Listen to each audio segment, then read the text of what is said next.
a hot summer day here in Seoul. Hello and welcome to Business Daily. I'm Lee Ji-yoon in Seoul. Before we get started, let's get a quick check on what we have lined up for you in the latter half of our program. Korea's economy is in need of major surgery, according to President Park Geun-hye. We sit down to talk about what kind of reforms the government is looking to implement, especially in the financial sector. 2 decades ago, Korea put a pay-as-you-go garbage disposal system in place. How has it helped reduce trash output, and is there more room for improvement? We have new numbers showing that Korea has one of the highest ratios of businesses to GDP in the developed world, fueled by a large number of self-employed small business owners in the country. Our Song Ji-sun has this report. Korea has the highest ratio of businesses to GDP in the OECD. As of 2013, Korea's GDP was $1.4 trillion, and there were 4.8 million businesses in the country. According to a new OECD report out this month, that translates to a ratio of 3.33, the highest among member nations. The report says this is due to the high number of self-employed business owners in the country. An earlier OECD report from March also suggests that Korea has the 4th highest number of self-employed people among member nations, following Greece, Turkey, and Mexico. Self-employment accounts for over a quarter of Korea's total employment at 27%. Over 90% of small businesses with less than 10 employees are classified as self-employed, either with or without employees. However, low productivity is a concern for self-employed entrepreneurs. The OECD report also notes that productivity at Korean companies with less than 10 employees is the lowest among member nations. Korea has one of the highest rates of new business openings, but it also has a high shutdown rate because many people begin without enough preparation or knowledge. It is crucial that they diversify their businesses, which are largely limited to food and beverages. Also, the government needs to guide self-employed business owners as they get started. Local experts say self-employment is largely involuntary here in Korea, as many small business owners have been left with few options but to start their own business in order to make a living, including baby boomers who re-enter the job market after retiring. Song Ji-sun, Business Daily. Korea's import prices fell again last month, while export prices edged up on the back of a strong dollar against the local currency. Data from the Bank of Korea on Tuesday show that import prices dropped 13.7% in July, mainly due to low global oil prices. This extends their on-year fall to a 35th consecutive month. The import prices of coal and oil products dropped nearly 37% in July from the previous month, compared to a 34% fall a month earlier. In terms of exports, prices gained 0.9% on month, with the Korean won weakening against the greenback. The chairman of Lotte Group, Shin Dong-bin, has issued yet another public apology for the escalating family feud over control of the Korea-Japan-based conglomerate. His apology comes as the Korean public turns increasingly impatient with the ugly family fight, which has also exposed weaknesses in the group's convoluted management structure. Shin said he will resolve 80% of the existing problems stemming from Lotte's complicated cross-shareholding system within the year, as well as list Lotte Hotel, the de facto holding company of Lotte's Korea operations. Meanwhile, Japan's Lotte Holdings will hold a general shareholders meeting on August 17th, which is likely to help determine who will head the sprawling conglomerate. Hyundai Motor Group has committed to adopting the government's very much pushed wage peak system across all of its affiliates beginning next year. The world's 5th largest auto group said the decision was made to enhance job security of its workers and boost youth employment. The wage peak system would gradually reduce the wages of workers near retirement while extending their retirement age to 60 to direct more resources to hire young people. Hyundai added that it would create 1,000 new jobs for youth employment every year. As of June, the jobless rate for Koreans between 15 and 29 years old was at 10.2%. Now, when it comes to throwing out your garbage here in Korea, you have to follow this volume-based waste fee system. The system charges households for their disposed garbage by the bag. And our Eunice Kim takes a look at how it has helped the country cut down on waste while saving money since it was implemented 20 years ago. Taking the garbage out is a headache these days for homemaker Choi Eun-jung. Because of bugs in the summer months, I often throw out trash bags even before I fill them up. It would be great to have really small bags. Korea's volume-based waste fee system was introduced in 1995. Operating on the principle of pay as you produce, it required people living in Korea to sort out recyclables and toss the rest in trash bags purchased at local supermarkets and convenience stores priced by volume. Thanks to the new standard, the amount of garbage generated on a daily average was cut by 16%, or roughly 9,400 tons, in the 19 years since 1994. Per person, Koreans put out nearly 30% less trash in the same period, just under 1 kilogram's worth in 2013, saving the country an estimated $18 billion. To address concerns like those from people like Ms. Choi, the government will provide more options in trash bag size, subdividing the current 10 and 20-liter sacks for non-food scraps to those as small as 3 liters. To discourage mixing up recyclables with non-recyclables, a common problem in shopping and business areas as well as industrial sites, the government will adopt a real name system that would identify the perpetrator company. I'd say there's about 10% less trash now, less garbage bags, and more parts that can be recycled. Facing lingering tensions over available landfill sites, there remains room for improvement to further reduce waste.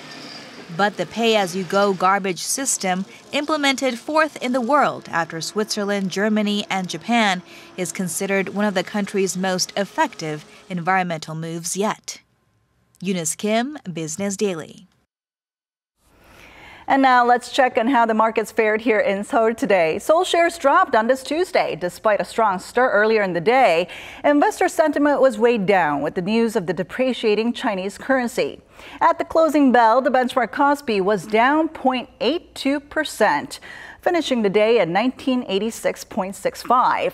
This is the first time in the 5 months that the Kospi has fallen to the 1980s range. While the tech-heavy Kosdaq also lost 1.89% to end at 732.26. On the foreign exchange counter, the Korean currency lost ground against the greenback, ending at 1,179.11.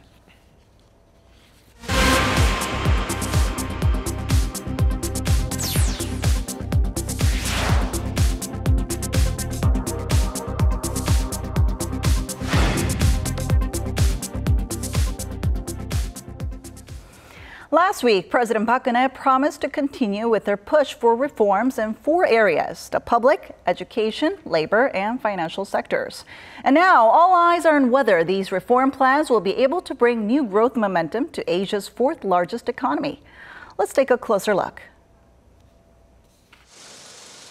Reforms, reforms, and more reforms. This is what President Park Geun-hye has called for to boost the sagging Korean economy, which has been posting 4 straight years of economic growth below the 4% mark, along with falling exports and rising youth unemployment. 이런 고질적이고 구조적인 문제를 근본적으로 해결하고 우리나라가 세계 경제의 주역으로 다시 한번 도약하기 위해서는 경제 전반에 대한 대수술이 불가피합니다. So which areas does the president want to shake up?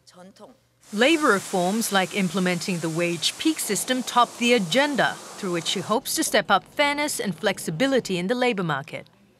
The next big issue on a to-do list is transforming the financial sector.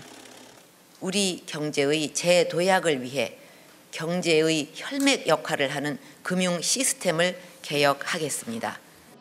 The president wants to see financial companies bring about changes to solve chronic structural problems, as well as to boost the country's fintech industry. Will these reforms help spur growth in the Korean economy in the second half of this year? And to tell us more about this, Professor Yoon Chang-hyun of the University of Seoul joins us in the studio today. So good to have you join us today. Great to be here. All right, so the Korean government is willing to go all out on economic reforms, and the government has said that reforms in the financial sector is crucial. Yep. Why the emphasis on the financial sector? First, the president mentioned that finance is like a bloodstream, and flow of money is very important in the economy. And let's take an example of a bank, and the bank take deposit from many depositors. They collect money and they lend it to the people or corporations who need it. So the fund is flowing through the banks, and if there is something wrong in the bank, then the flow of fund is problematic, and the economy cannot survive. So it means that the flow of fund is very important, and it's like bloodstream. So she wants to make a reform in financial sector, and so that the flow of funds can be more efficient and flow more and softly and speedy way. Then it will help Korean economy survive. All right, then during her national address, she actually mentioned some problems within the financial sector. What are some of those problems? She pointed out the attitude is too much conservative in the financial sector. And I think that one of the examples is the concentration or importance of collateral in the banks. Or the bankers make an evaluation of a loan. They just check the collateral value and not their ability. So it means that if the real estate price is going down a lot, then the value of collateral is going down, then the loan can be in default state. So it means that if the bankers are too much conservative, there can be some problems. So she pointed out that kind of too much conservative attitude of bankers. All right, then what should the government do to tackle such problems? There are many alternatives, and one alternative the government is proposing is technology-based loan evaluation system. And if there is a good startup company, and then the company has a good technology, then even if it doesn't have much collateral, they evaluate the technology level. And if the level is high and good, then the bank provide money to the startups. That kind of technology-based evaluation system is will be very successful, I think, and it's going on. So the government is doing that kind of thing. So I think that it's because the president points out that problem, and they made a change in the system. So it is going on within our financial system. All right. Well, at the center of financial reform stands fintech, the fintech industry, which has been seeing a boom globally. How is Korea doing when it comes to fintech? The government tried to promote fintech industry, but it is done in many ways. But as you know well, in some part of fintech industry, Korea is already in an advanced stage. Like credit cards, you are using credit cards, then you can use it for traffic card, and you can use it for taxi, bus, or subways also. So that kind of level is very high in Korea already. But in other fields like risk management system or big data or trading system, it is not well developed. So maybe we just concentrate on the field where Korea is a little behind. Okay. So we should promote it. Okay, you just said that Korea is a little bit behind when it comes to fintech industry. How does this all tie back with the issue of financial reforms then? I think that the government or the president points out the problem, and they can put together all the efforts, and they can cooperate each other to get some results.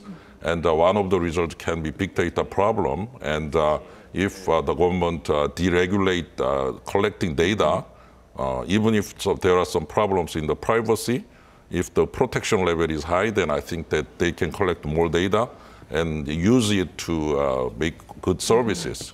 So we need government regulation or deregulation to promote the industry. So I think that the government and the president point out the problems and made orders or something like that, then it will help the others to make alternative plans to promote the industry.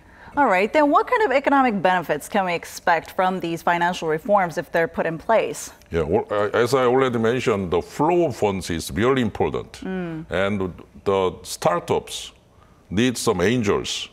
We call them angels. Only angels provide money to those startups. Okay, angels. Yeah, angels. And if that is done well and lots of funds are collected and provided to the startups and venture companies, then the economy can survive and revive. But if that kind of provision of fund is not done very well, then I think that the economy cannot survive or the economy cannot revive. So I think that the flow of money, especially to the startups and venture companies, are very important. And using this kind of reforms, we can make efficient allocation of the funds to venture capital or venture companies. All right, let's hope to see more of these reforms put in place in the near future. Thank you so much for coming in today, Professor. Thank you very much. And that does it from me, but we'll be back tomorrow at the same time, same place, so don't forget to tune in then. Thanks for watching, and have a great day, everyone.